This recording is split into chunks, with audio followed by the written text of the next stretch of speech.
Finding problems? That's easy. They exist in every community. I'm Terry Springs, your host. We're looking deeper, and we are talking solutions, finding out how we all can make a difference. Debuting a new feature, you're going to hear it every now and then as part of the show, called Heart of the Strip. It's when a show here in Las Vegas gives back to Southern Nevada. Start off by saluting the Jersey Boys, guys. You want to introduce yourselves? I'm Jason Kappas. And I'm Daniel Robert Sullivan, and we are from Jersey Boys. Can we start with you, Daniel? I understand you actually wrote a book about the Jersey Boys. Oh, that's nice of you to bring that up on air. I appreciate that.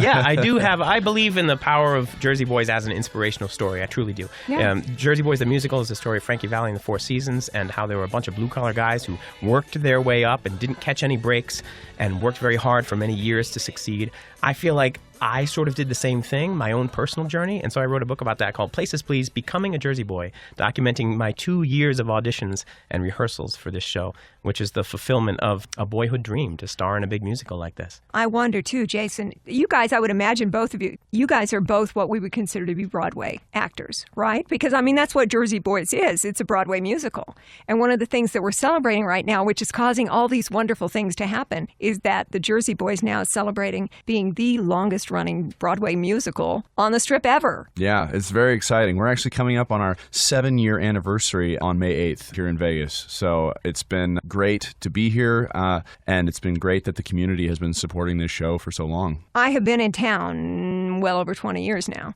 and so I've seen a lot of musicals, all of them good on the Strip, that have come and gone. Went to see Chicago, went to see Mamma Mia, went to The Lion King, but Jersey Boys is the one that seems to have the staying power. What do you attribute that to?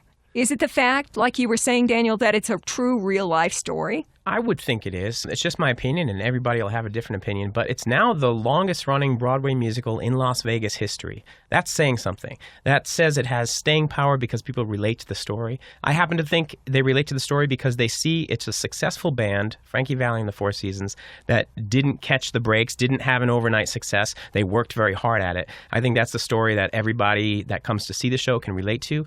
Not to mention the fact that we sing over 20 number one hits that people all know. They know these songs. They're from 3 or 4 decades of music entertainment. Frankie Valli is one of those singers that has longevity, that people from different generations can recognize his music. We have things from the very beginning, like Sherry and Big Girls Don't Cry, and we have things from towards the end, like My Eyes Adored You and Oh What a Night. So people that come to see the show, they recognize the songs instantly, and we have them up on their feet every single time.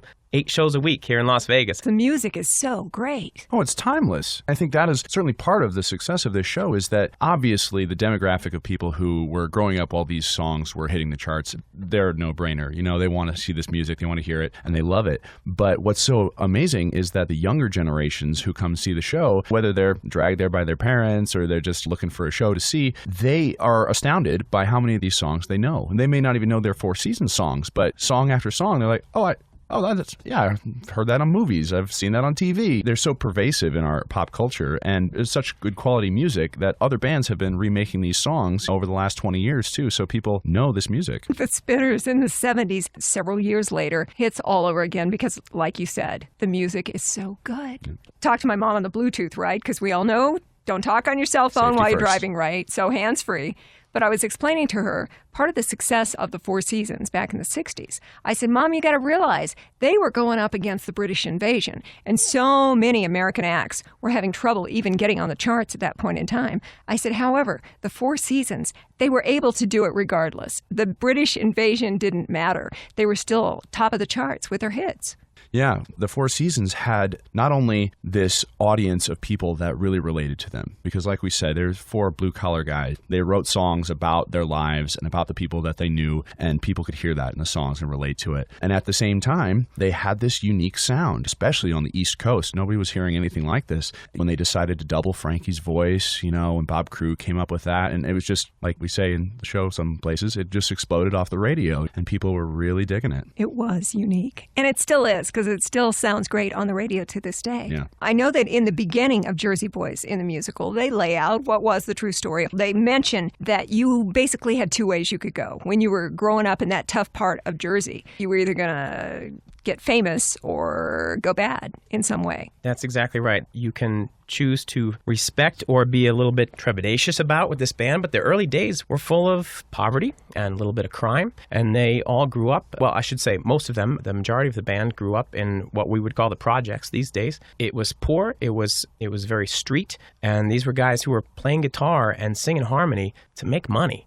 They loved it, but they were out there playing the clubs because this was their gig, this was their job, this was the kind of work they could get, and they worked at it every single day, got better and better and better. But New Jersey and Belleville, to this day, it's very blue-collar, it's authentic, it's restaurants and bars and dignified people that are working day to day to put things together. And they respected that neighborhood and I think rose to the greatest heights that neighborhood has ever seen, certainly, by working hard every day at these local bars and working hard on their musicianship. They didn't get lazy and play, let's say, 3-chord cover songs. No, they didn't do that. Instead, they had incredible 4-part harmonies on brand new original songs and created something very, very unique. And once they got into production with the producer Bob Crew, they had unique production elements. Like Jason was mentioning a second ago, the doubling of Frankie's voice was quite unique, where they actually took one track of his voice and then layered on another track of the same voice, the same person singing over himself. That was a brand new technique that had never been done before. And like Jason referenced, it made it explode off the radio. It was a unique sound. You hear it all the time on the radio now. Yeah. People do that in all pop music. I guess my point is that it was a tough neighborhood. This was very clearly the streets, the projects, people who were associated with crime, next to crime, sometimes even participating in crime. And yet their way out was music. So they worked hard on it and they got out. I find that to be very admirable. I respect that a lot. Well, it's tough, Daniel. You talk about the surroundings, the kind of environment they were in. And I've heard mentioned in the musical a few times, I think the phrase was reform school or something like that. Yeah. It's hard even when you're trying to pull yourself up and out of that environment. When it's around you everywhere, it's hard. And I know that there are moments within the musical, and I want to say that you're one of the characters who maybe in Jersey Boys has a little bit of a hard time dealing with that. Yeah, that's right. Well, I play the character of Tommy DeVito, who is the founder of the group. You might say the founder of the group. I'd say the founder of the group. The first one, the most consistent member of the group, and the one who, in his words, kept it all together and held them together. But he was, let's gently say, he was involved in some things on the side that I don't want to talk about on air and that he probably doesn't want me to talk about on air. He was involved in some things on the side that could have gotten him into a lot of worse trouble. There were some debts that had to be paid and he wasn't always able to pay them. And again, how he made it work was hard work, working every day on the music, and the music is what took the group up and above. It's a documentary musical, so it tells the real life story. We like to see it as a sort of behind the music story. And some of the behind the music stuff you'll see is the mob connections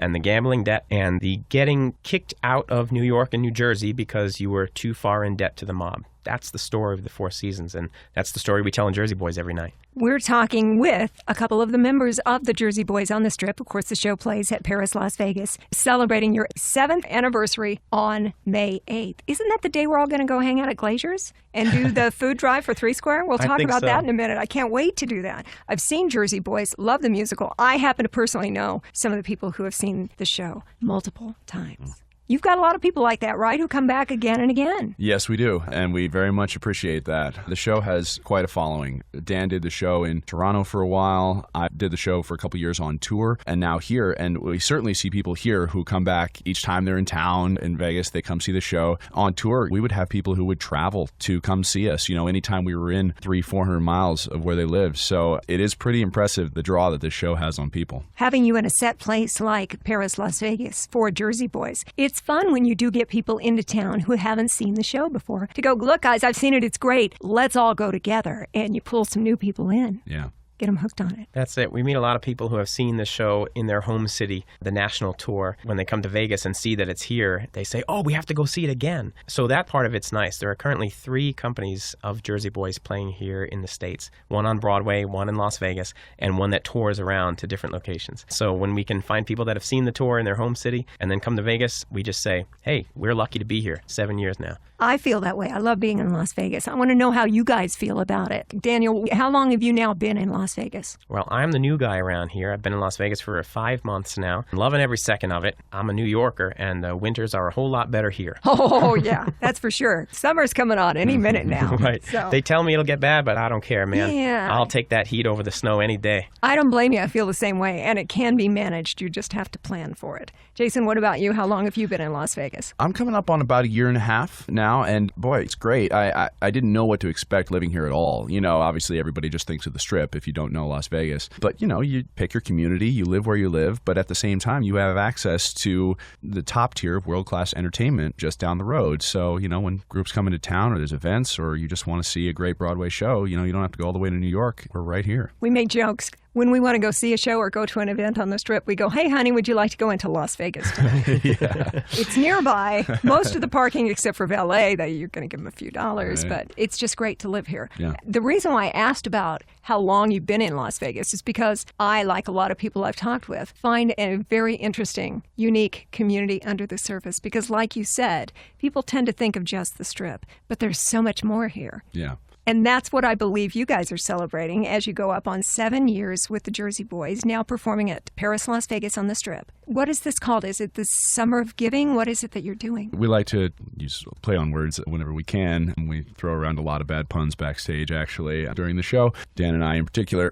This is great, though. This is the Four Seasons of Kindness that we're doing this year to celebrate our 7th anniversary. So in each season, we're trying to give back to a different organization. In the winter, we partnered up with Opportunity Village, and we spent some time out there with them. This season, we're helping out with 3 Square. And then coming up in the next couple seasons, we're going to be working with Help of Southern Nevada and the Boys and Girls Club of Southern Nevada as well. Great organizations. Yeah. 4 seasons of giving. That's very cute. We want to give back because we just appreciate the support we've gotten from the community, and being able to be here this long is really a treat for us. I would imagine you could be here a whole lot longer. That's the We plan. hope so. It's funny because a lot of the productions come through and a lot of the entertainment companies come through and they're temporary. But the production company behind Jersey Boys, I think, has ingrained itself into the community. We support a countless number of backstage staff and ushers and front of house people at the show. And this is a way of saying, okay, we're a family. We've now become part of the Las Vegas community. Granted, I personally am the new guy. I've been here for 5 months. But I have been welcomed into that community as well. And so the higher ups, the folks that actually run Jersey Boys from the top, have said it's time to start giving back a little bit to the community that has supported us.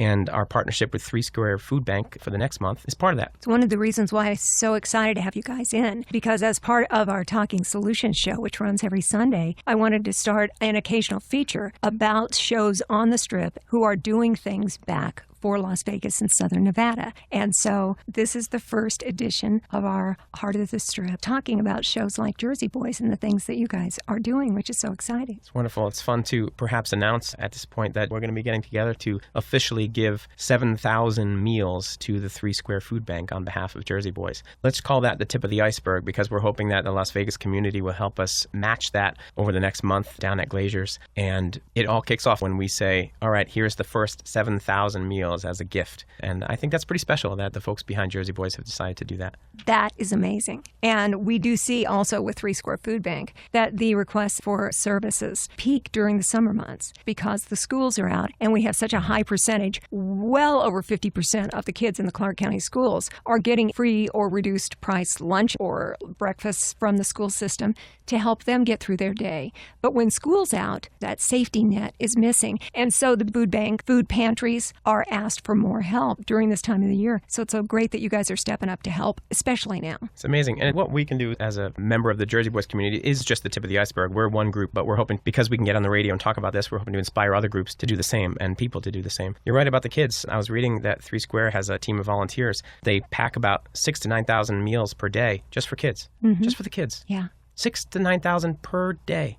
That's an incredible number. And if that much need is out there, well, then we need to do a little bit to help. We have so much to offer in this country. Kids going hungry, it's something that we can do something about. And I do believe that you guys with the Jersey Boys helping to put the word out there about the need for 3 Square, what, especially this time of the year, they're looking for. Kicking in 7,000 meals to start with. Then we're going to do the stuff with Glazier's Food Marketplace, I know, during the month of May. That's my grocery store. I know that we're going to do a kickoff Friday, May 8th from 2 to 4 in the afternoon. We'll have you guys out there kicking off the food donations for the month. There's going to be some tickets, I believe, to see the Jersey Boys show at Paris, Las Vegas. That's true. people could win their way into the show, we would love to have you come and make a donation. Donate non-perishable food items, rice, pasta, macaroni and cheese, cans of tuna, jars of peanut butter, all of that, just terrific. So give us some non-perishable food items. We'll hand it off to 3 Square to make a difference. And for anybody who doesn't have that, you say, my pantry's empty and I don't like to shop. Just give us some money. You know that 3 Square can take $1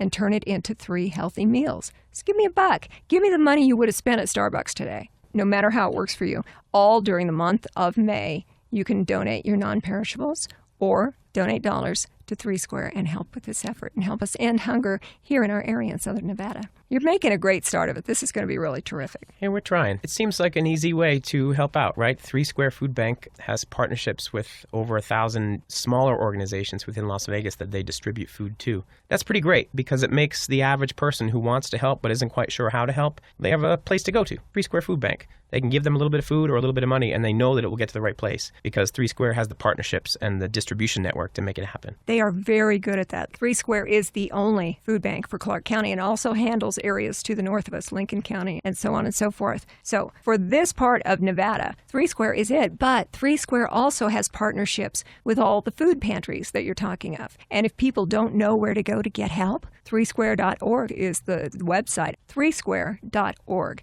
You can find out where you can go. There are numbers you can call. They'll tell you someplace close to where you are if you have the need for their help. We got a lot of people here in Clark County. It's getting better, especially after the dark days of what we call now the recession. We are pulling out of it, but we were hit so hard here in Southern Nevada. It's a longer road for us to. Daniel, coming into Las Vegas, what did you think you were walking into? You know what? I had a very positive preconception. Admittedly, like my friend Jason said before, I thought it was all about the Strip. I now know it's not. But even if it was all about the Strip, hey, I'm all for it. This is a place of world-class entertainment. I knew that I could come here and see Broadway musicals every night of the week. I knew that I could come here and see concerts from the top headline acts from all over the world. And I was really looking forward to that. So I wanted to be a part of that community. And that community has embraced me with as much. Well, we have a busy schedule over at Jersey Boys. We perform 6 days a week, 8 shows per week. So there's not a lot of time to go see other folks' performances. However, that is my favorite thing to do, to go see other performances on the Strip. So yeah, I thought it was all about the Strip. I was glad to come into a world-class entertainment destination. And now I know that there's world-class natural wonders really close too. The parks are incredible. The outside adventure destinations are incredible around here. I just love it. It's a nice new home. When you said you first thought it was just the Strip, it's the Strip and so much more. I guess we could come up with our little slogan. Jason, you've been in town, what, about a year and a half? Coming up on a year and a half, yeah. What did you find that was different than maybe you thought? The biggest pleasant surprise for me was kind of work specific because when I was doing the show on the road before, it was a lot of young single people in the cast. We all launched the tour together. There was a lot of kids out of school. It was great. And my wife and I just had a baby about 14 months ago. Congrats. And thank you. And we got pregnant on the road and we were like, okay, you know, how's this going to work? We'll make it work. It's going to be great. And then my job came open here in the show. And so the producers were like, well, hey, do you want to just go sit down in one place and have your baby? And we were like, yes, thank you.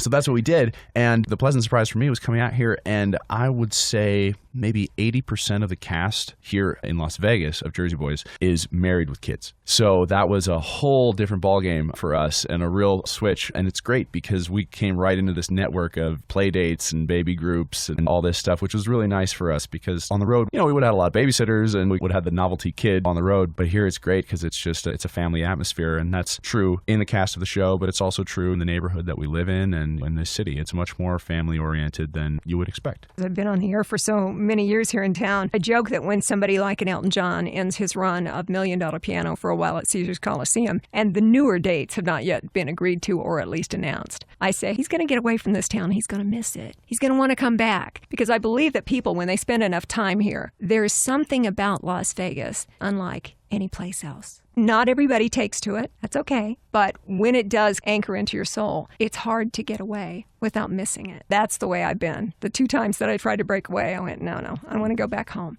because it can be home. We're getting ready for the month of May with Glazier's Food Marketplace. Everybody knows where that is, right? Warm Springs at South Durango. First stoplight off the 215. I know exactly where it is. I'm in there all the time. But if you stop in and make donations, you could maybe win some tickets to see the Jersey Boys at Paris, Las Vegas. Do it because it's a good thing to do, and do it because sometimes when you give, you get back. all month long. And if you'd like to come out and see us, we will be doing a broadcast. May 8th is the day. Stop by and see us at Glazier's Friday from 2 to 4 p.m. We would love to see you. Meet some Jersey boys, say hi, make a donation to 3 Square. Guys, it's good to know that you're enjoying living and being a part of Las Vegas. Thanks for joining us today on Talking Solutions. Thank you for having us, and thanks to Las Vegas for supporting Jersey Boys for so long. Donations to the 3 Square Food Bank are especially important at this time of the year. We've got 3 Square's Matt Muldoon in to tell us why. We have 58% of kids in the Clark County School District who are receiving free lunch. And so that's an indicator that there's an identified population that has rumbling tummies, that are having difficulty staying focused and succeeding and striving towards success. So we know that there's a high number of children in our community who are hungry or food insecure, which essentially means where's the next meal coming from? So we're so fortunate that we have the free lunch program in Clark County, as well as the breakfast program, which is very fortunate for kids who don't have access to regular food. But what happens overnight? What happens on weekends? And so to maintain healthy, nutritious bodies, it's important that you have access 365 days, through holidays, through weekends, and overnight. And so we're very fortunate that we're able to touch these children with direct services, as well as through these programs or partners. It's almost 170,000 kids. I mean, that's a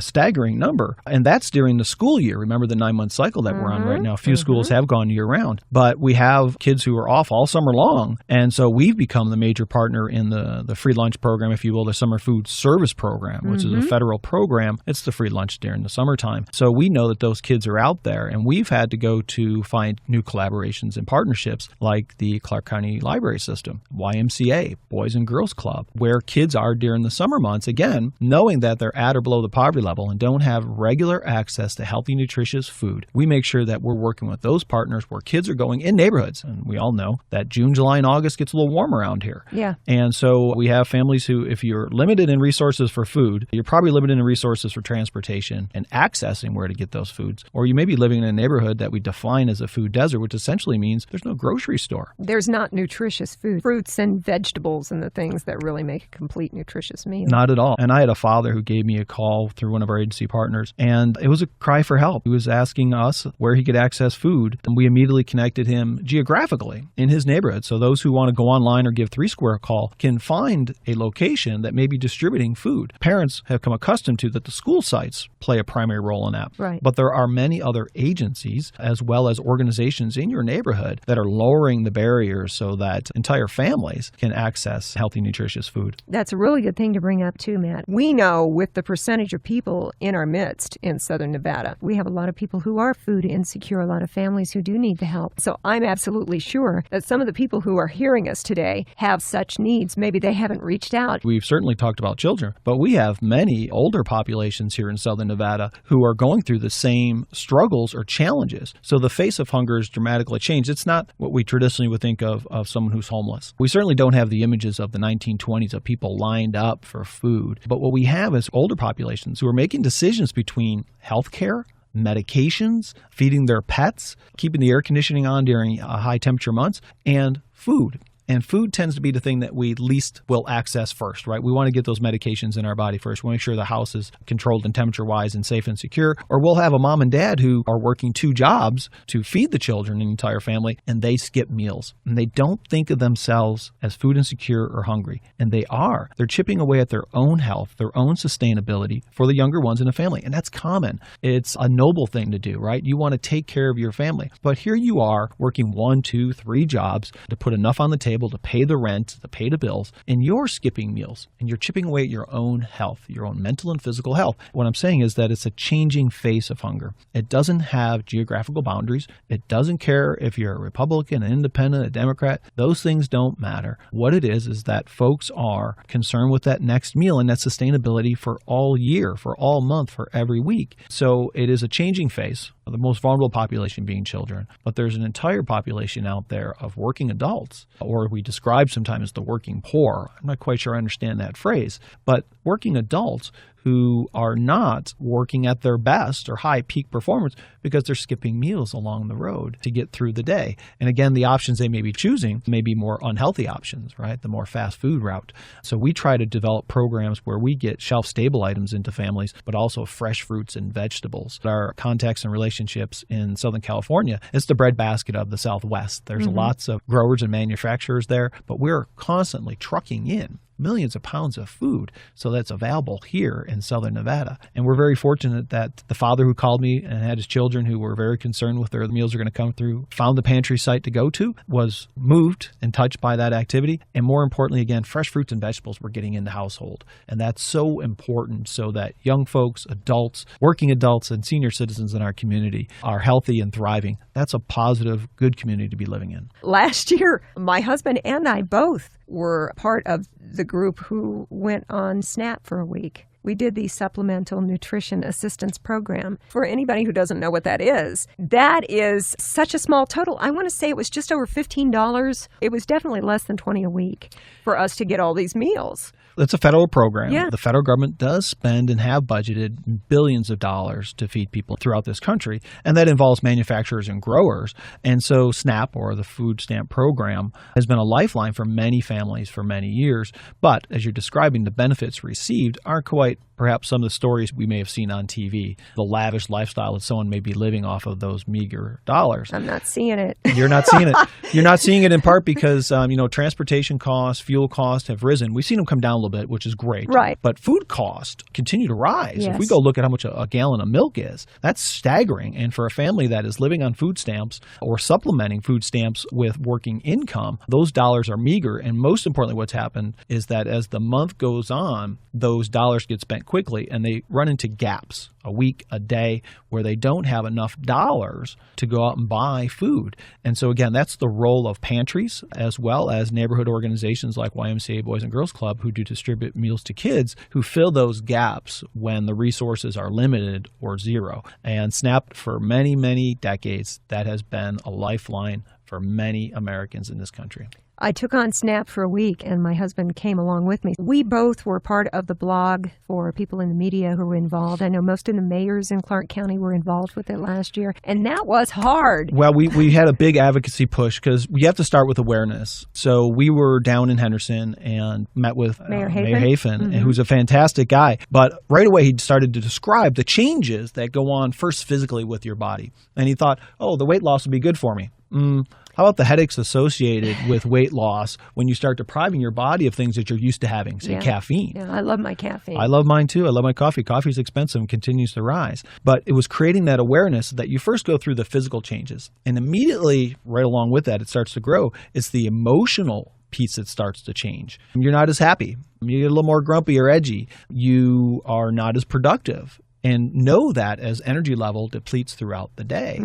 So you work real hard at living on SNAP benefits to plan your meals, budget your meals, so that you have things you can stretch out, if you will, or buy products that you can get in the home and make as many meals as possible. But what inevitably starts to happen is there are products you don't buy because they're costly. Coffee, but more importantly, protein. Yes. Very important to many diets. We can have a lengthy discussion about protein, but very important to stabilizing your body and part of a healthy, balanced diet. So those things, as they're depleted or deprived for the body, again, starts to have this physical change and this emotional change. So when we talk about folks who perhaps are visiting the welfare office and are seeking services and they're waiting in line, they're put into conditions where, one, they're deprived of food and access to regular nutrition. They're a little more grumpy and unhappy. And then they're looking for some service or access to resources and run into roadblocks or complications or challenges that become frustrating. And what happens inevitably at some point is that people give up.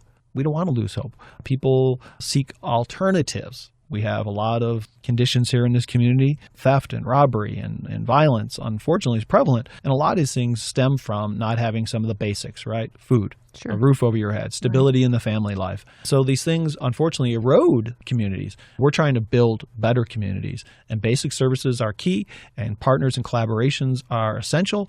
And food is a basic, in many ways, a necessity for us to sustain and thrive and grow as a community. And as we come out of the challenges of the last 5 years, 3 Square will be here as long as the need persists in this community. Working together, once again, is our best resource. This is where we all reach out and say, if you have it to give, Could you please help? If you do make a contribution of $1 to 3 Square, we will translate that into 3 meals. 93 cents of every dollar is returned to feeding people. We maximize the dollars that are donated. I'm a really good shopper. I can't do that. No, you can't. And we have these great capacities to translate $1 into 3 meals. And there are super fabulous programs throughout the community that encourage people to give back and give back food. We're usually tied to almost, if not all, of those activities. Matt, if someone is in need of the services that 3 Square can help provide. Yeah, go to our website, www.3square.org. You can go in the right-hand corner. It's About Us, and you can find out where there may be services near you. There's maps. Call us, 702-644-3663.